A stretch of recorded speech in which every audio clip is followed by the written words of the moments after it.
Welcome to the Tech Egg. Don't get scrambled. Enjoy the video. In this video, I will explain how to replace a Hyundai Elantra battery.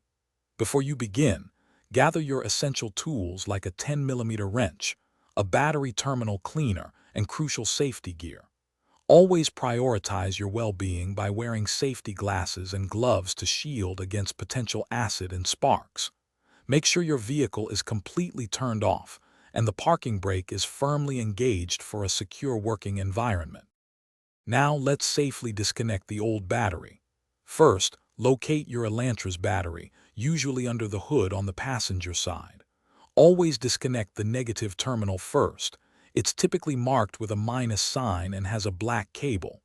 Then, proceed to disconnect the positive terminal, which is marked with a plus sign and has a red cable. Finally, remove any hold-down clamps or straps that secure the battery. With the old battery out, it's time for the new one.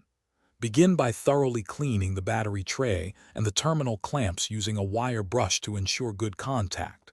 Carefully place your new battery securely into the clean tray. Remember to connect the positive terminal first, ensuring it's tight. Then, connect the negative terminal, making sure it's also firmly attached. Finally, apply a thin layer of anti-corrosion grease to both terminals for longevity. You're almost done. Double-check all your battery connections to ensure they are tight and secure, preventing any issues.